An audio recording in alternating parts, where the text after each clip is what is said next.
സാറേ, ഈ സുകുമാര ആണ്ടുബലി ചടങ്ങുകൾ പതിവായിട്ട് നടത്തി കൊടുക്കുന്ന ആളാ.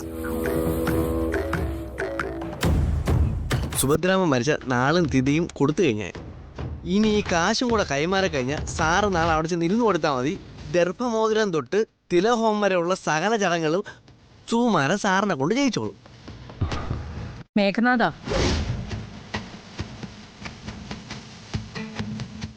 എന്താ?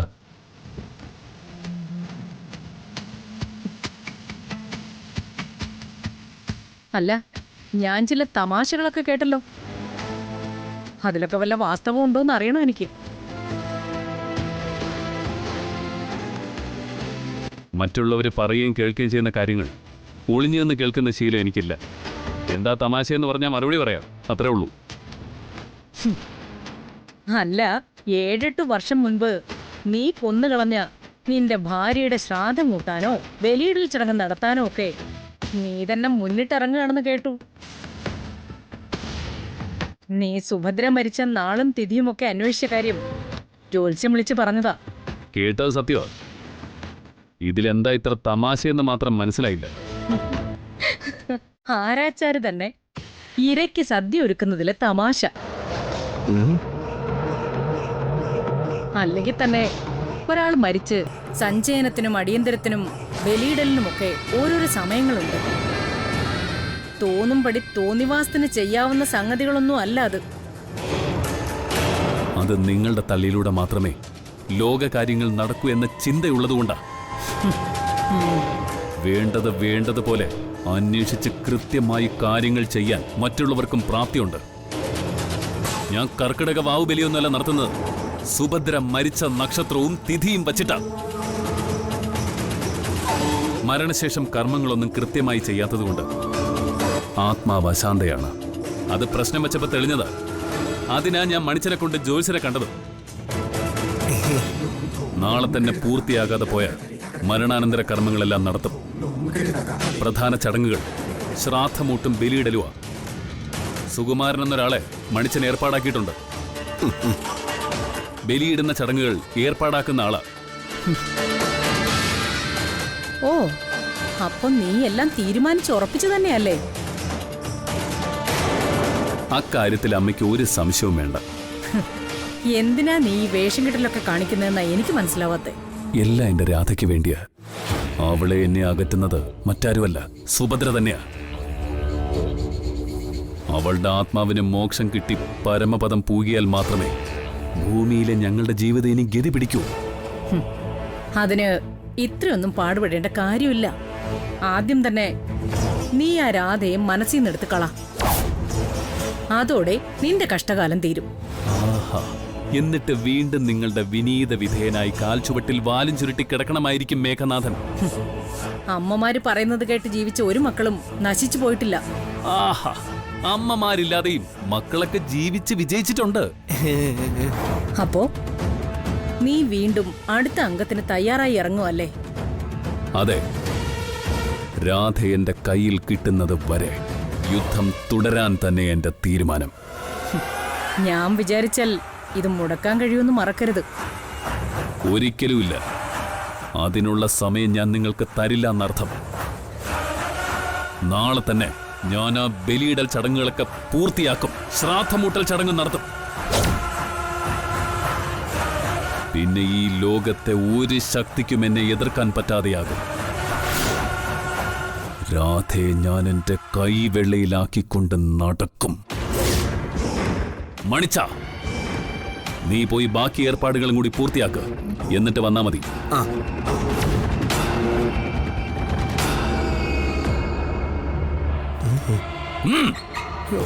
ഓ ശരി സാർ.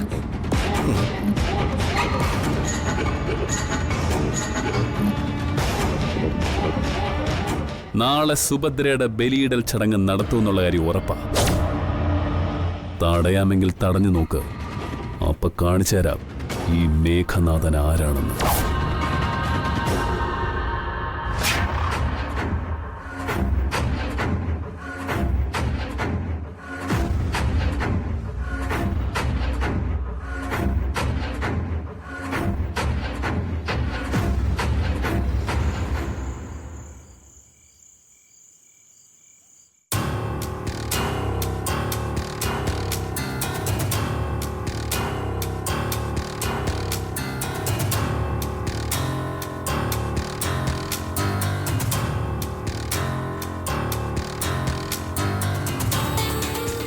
മൂന്നുപേരും വലിയ ആലോചനയിലാണല്ലോ. എന്താ പരിഹാരമില്ലാത്ത എന്തോ സംഗതിയാണെന്ന് തോന്നുന്നല്ലോ നിങ്ങളുടെ ഇരിപ്പും ഭാവവും വിഷമൊക്കെ കണ്ടിട്ട്. അത് നാളെ ചേച്ചിയുടെ ആണ്ട ബലിതർപ്പണം നടത്തണം. അത് മാറ്റിവെക്കാൻ പറ്റില്ല നമുക്ക്. അയ്യോ, ഒരിക്കലും മാറ്റിവെക്കരുത്. അച്ഛൻ്റെ അമ്മയല്ലേ മോളെ, അവന്റെ കൈകൊണ്ട് ഒരു ഉരുള പ്രതീക്ഷിക്കാതിരിക്കും ആത്മാവ്. ഉറപ്പായും പ്രതീക്ഷിക്കും സീതമ്മേ. അച്ഛനെ കൊണ്ടുപോവുകയും ബലിയിടിപ്പിക്കുകയും വേണം. പക്ഷേ പിന്നെ എന്താണ് ഒരു പക്ഷേ? വേണമെന്ന് ഉറപ്പുള്ള കാര്യം അങ്ങ് ചെയ്താ പോരെ? മതി. എന്നാലും ഞങ്ങള് തനിച്ചെങ്ങനെയാ പോകുന്നത്? പ്രസാദേട്ടനെ തന്നെ ഇതിനും ബുദ്ധിമുട്ടിക്കേണ്ടി വരുമല്ലോ എന്ന് ഓർത്തിട്ടാ. എന്തിനും ഏതിനും അങ്ങോട്ട് ആശ്രയിക്കണമല്ലോ എന്ന് ഓർക്കുമ്പോ ഒരു മടി. എന്താ പറയാ മടി? ആ,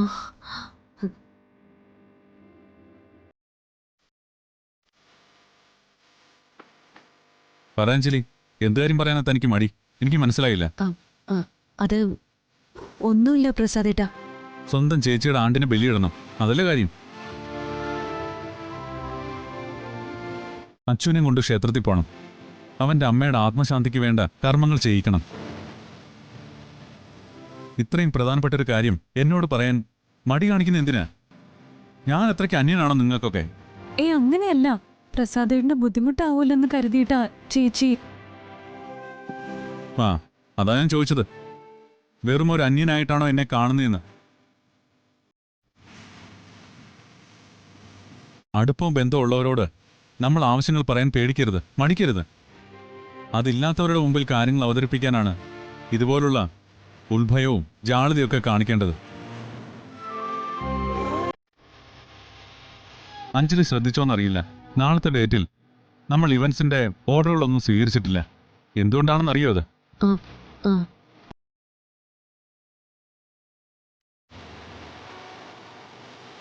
ഇല്ല, ഞാനത് ശ്രദ്ധിച്ചില്ല. എന്നാ ശ്രദ്ധിക്കണം. കലണ്ടറിൽ അഞ്ജലി ആ തീയതി നേരത്തെ തന്നെ മാർക്ക് ചെയ്തിരുന്നു, ചേച്ചിയുടെ ആണ്ടുബലിയെന്ന്. എന്താ, ശരിയല്ലേ? ആ, ശരിയാണ്. അത് കണ്ടപ്പോ ഞാൻ ഊഹിച്ചിരുന്നു. അതനുസരിച്ചാ ആ ഡേറ്റ് ഫ്രീ ആക്കുകയും ചെയ്തത്. പിന്നെ ആ വിവരം എന്നോട് പറയുമെന്നറിയാൻ വെയിറ്റ് ചെയ്തതാ ഞാൻ ഈ നിമിഷം വരെ. പ്രസാദേട്ടാ, ഞാൻ നിങ്ങൾ പറഞ്ഞാലും ഇല്ലെങ്കിലും അച്ചുവിന്റെ എല്ലാ കാര്യങ്ങളും കണ്ടറിഞ്ഞ് ചെയ്യാൻ ഞാൻ ശ്രമിക്കും. കാരണം അവൻ എന്റെ സ്വന്തം മോൻ തന്നെയാ. പക്ഷെ അവന്റെ ആവശ്യങ്ങൾ എന്നെ അറിയിക്കാതെ മറച്ചുവെച്ച് എന്നെ വെളിയടിച്ച് കാണരുതെന്ന് മാത്രം. ആ ഒരു അപേക്ഷയേ ഉള്ളൂ. സോറി പ്രസാദേട്ടാ, വി ആർ വെരി സോറി. രാവിലെ റെഡിയായിരുന്നു. അവിടെ ക്ഷേത്രത്തെ ഞാൻ വിളിച്ച് കാര്യങ്ങളെല്ലാം അറേഞ്ച് ചെയ്തിട്ടുണ്ട്.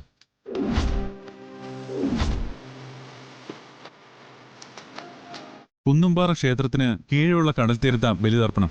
രാവിലെ പോവാം നമുക്ക്. താങ്ക് യു പ്രസാദേട്ടാ. ഈ ചെയ്തതിന് എത്ര നന്ദി പറഞ്ഞാലും മതി വരില്ല ഞങ്ങൾക്ക്. സന്തോഷം. എല്ലാ നന്ദിയും ഞാൻ കൈയോടെ സ്വീകരിച്ചിരിക്കുന്നു.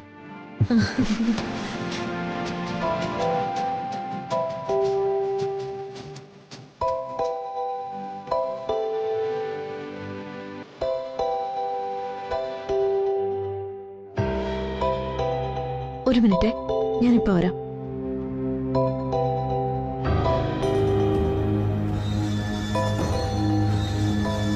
നിങ്ങൾ വാ മക്കളെ, നമുക്ക് ആഹാരം എടുത്തു വെക്കാം.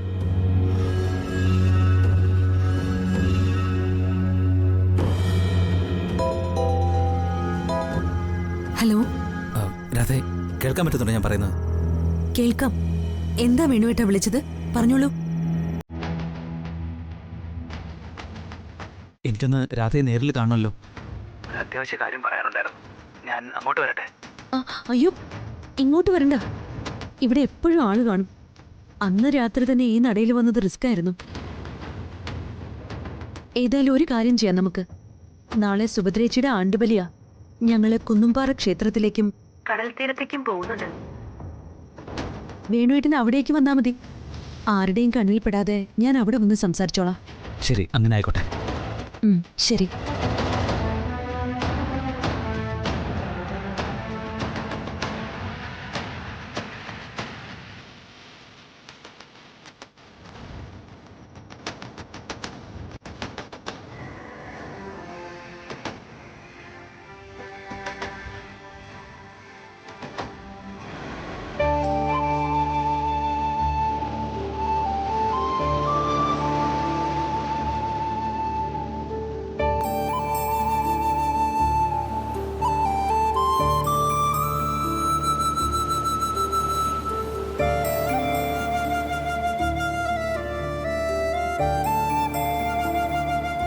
ഓം മഹാഗണപതേ നമഃ.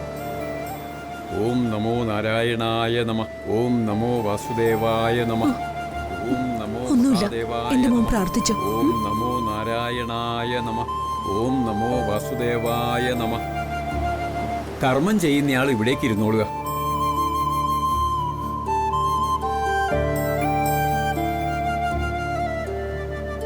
ഓം നമോ നാരായണായ നമഃ. ഓം നമോ വാസുദേവായ നമഃ. ഓം നമോ നാരായണായ നമഃ. ബലിച്ചടങ്ങുകൾ തുടങ്ങുകയാണ്. ഇത് പൂർത്തിയായി കഴിഞ്ഞാലുടൻ തിരഹോമം ചെയ്യണം. അതിന് ചീട്ടെടുത്തിട്ടുണ്ടല്ലോ. അയ്യോ തിരുമേനി അത് മറന്നു. സാരമില്ല, ഞാനിപ്പോ എടുത്തോണ്ട് വരാം. എവിടെയാണെന്ന് പറഞ്ഞ ഉപകാരമായിരുന്നു. മേലെ അമ്പലത്തിൽ കൗണ്ടറുണ്ട്. അവിടെ ചെന്ന് തിരഹോമം എന്ന് പറഞ്ഞാൽ മതി. ശരി, ഞാൻ പോയി ചീട്ട് എടുത്തോണ്ട് വരാം. പ്രസാദേട്ടൻ ഇവിടെ തന്നെ ഉണ്ടല്ലോ. ആ ദാ.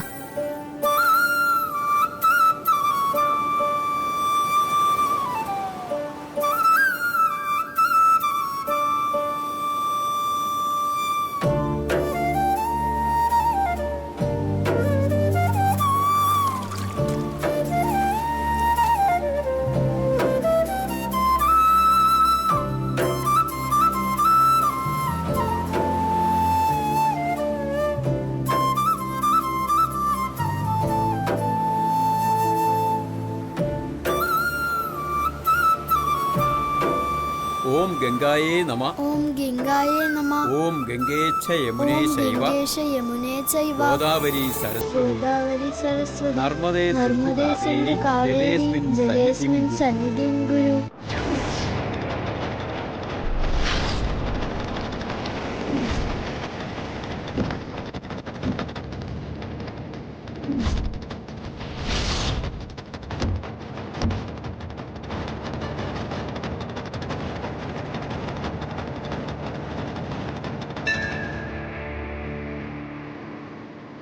ഇവിടെ എവിടെയാണോ ബലികർമ്മങ്ങളൊക്കെ ചെയ്യുന്നത്? അവിടെ താഴെ പടിക്കെട്ടിറങ്ങിയ തീരമാണ്.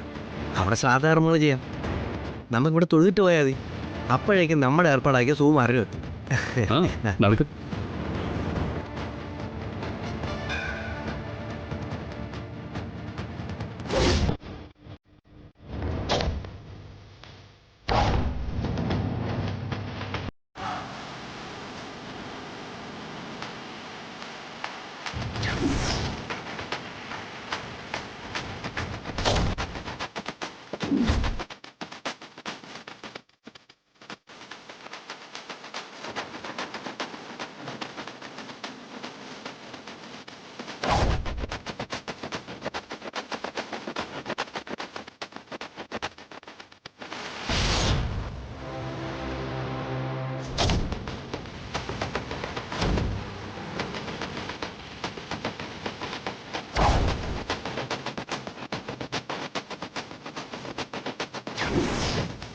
അഞ്ജലി,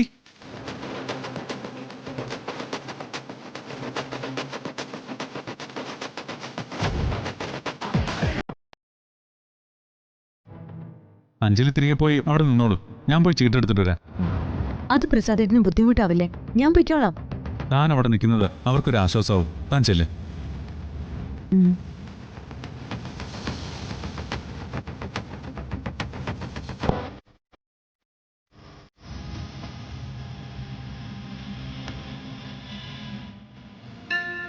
ഹലോ. ആ ശരി ശരി, അത് മതി. ഞങ്ങളൊന്ന് തൊഴുതു വലം വച്ചിട്ട് ദാ എത്തിക്കഴിഞ്ഞു. അവിടെ വലിയ തിരക്കൊന്നുമില്ലല്ലോ. ആ ശരി ശരി. സുകുമാരെല്ലാം ഏർപ്പാടാക്കിയിട്ടുണ്ട്. കർമ്മം ചെയ്യുന്ന ഇളയത് അവിടെ വെയിറ്റിംഗാ.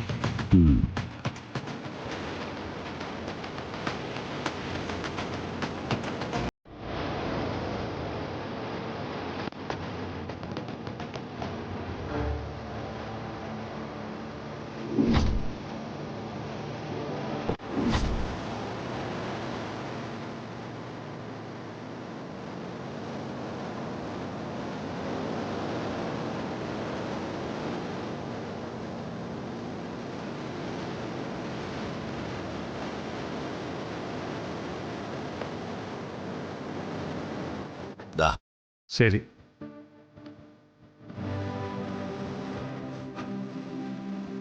ഒരു തിലകവും. പേരെന്താ? സുഭദ്ര. നക്ഷത്രം? അനിഴം. കർക്കിടക വാവയായിരുന്നു ബലിയിടമെങ്കിൽ ഈ പരിസരത്ത് കാല് കുത്താൻ അടങ്ങിയിട്ടില്ലായിരുന്നു. ഇതിപ്പോൾ ഈ ദിവസം ആയതുകൊണ്ടാണ് ആള് കുറവ്. ഓരോ ദിവസത്തെ നക്ഷത്രത്തിലും മരിച്ചവരുടെ ബലിയെ ആ ദിവസം നടത്തും. അതുകൊണ്ട് ഇന്നേ ദിവസം മരിച്ച കുറച്ച് പേരുടെ ബലികർമ്മങ്ങളാണ് ഇന്ന് നടത്തുന്നത്. നമ്മുടെ പൂർവികർ തുടങ്ങി വെച്ച ഓരോ കാര്യങ്ങൾക്കും അതിൻ്റെതായ കാരണങ്ങളുണ്ടാവും. അതാണ് സാറേ. Prasad, good morning sir. Very very good morning Prasad. It's really A pleasant surprise. ഞാനിവിടെ ഒരിക്കലും പ്രതീക്ഷിച്ചില്ല. ഞാനും താഴെ ഒരു ബലിയിടൽ ചടങ്ങ് നടക്കുക. അത് കഴിഞ്ഞുള്ള തിലോഹോമം നടത്താനുള്ള രസീത് എടുക്കാൻ വന്നതാ. ഞാനും അതെ, ഒരു ബലികർമ്മം നടത്താനുണ്ട് എൻ്റെ മരിച്ചുപോയ ഭാര്യയ്ക്ക്.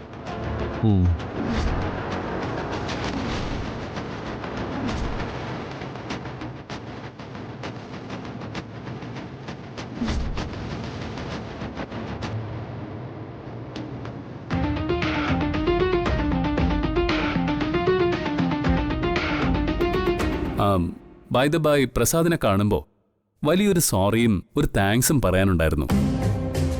അന്ന് താനും അഞ്ജലിയും ഞാൻ ഏർപ്പെടുത്തിയ ദാമ്പത്യ പൂജയ്ക്ക് വന്ന് പങ്കെടുത്തിട്ട് പോയില്ലേ, അന്ന് എനിക്ക് എത്താൻ പറ്റിയില്ല. വീട്ടിലേക്ക് ധൃതിയിൽ വരുമ്പോൾ ഒരു ആക്സിഡന്റ്. ഭാഗ്യം കൊണ്ട് ചെറിയ ചെറിയ ഇഞ്ചുറീസ് ഒക്കെ സംഭവിച്ചുള്ളൂ. അയ്യോ, ഞാൻ അറിഞ്ഞില്ല സർ. സാറൊന്നും വിളിച്ച പോലുമില്ല. അത്ര ചെറുതൊന്നുമല്ല അപകടം. ഭാഗ്യം കൊണ്ടാണ് രക്ഷപ്പെട്ടത്. സാരമില്ലടോ, അങ്ങനെയൊന്നും വീണ് പോകുന്നവനല്ല ഞാൻ. ഇപ്പൊ ഇതെല്ലാം ഓക്കെ ആയത് കണ്ടില്ലേ? ഹലോ. അപ്പൊ നടക്കട്ടെ പ്രസാദ്. ഓക്കെ സർ, കാണാം നമുക്ക്. ശരി, കാണാം. വാ.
എടോ മണിച്ച,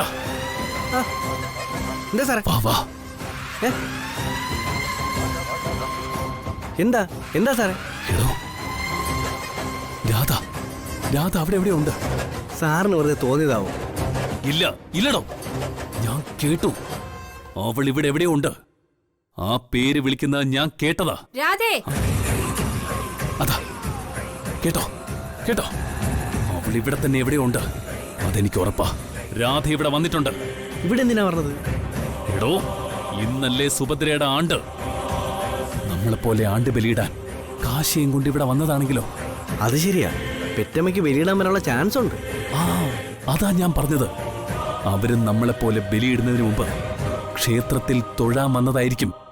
ഇത്തവണ ഒരു കാരണവശാലും രാധ നമ്മുടെ കയ്യിൽ നിന്ന് വഴുതി പോകരുത്. വാടോ വാ.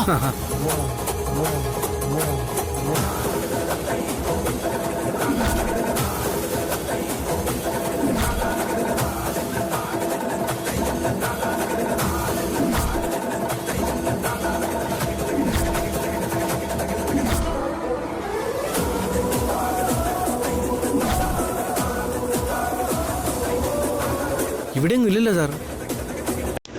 വെറുതെ മെനക്കെട്ട് നടക്കാമെന്ന് മാത്രം. സാറ് രാധയെ മാത്രം ഓർത്ത് നടക്കുന്നതുകൊണ്ട് തോന്നിയതാവും. എടോ, മണ്ടത്തരം പറയാതോ. എനിക്ക് തോന്നിയതാണെങ്കിൽ താനും അതേ വിളി കേൾക്കോ. അവൾ ഇവിടെ തന്നെ എവിടെ ഉണ്ട്. ഇത്രയും കാലം കണ്ണു വെട്ടിച്ച് പിടിതരാതെ നടന്ന അവളെ ഈ ക്ഷേത്ര സന്നിധിയിൽ വെച്ച് പിടികൂടാനാവും നമ്മുടെ യോഗം.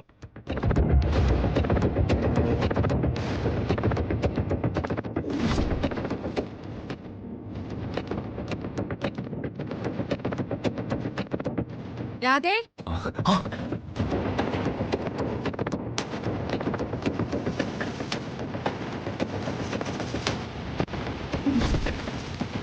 രാധേ, വാ വാ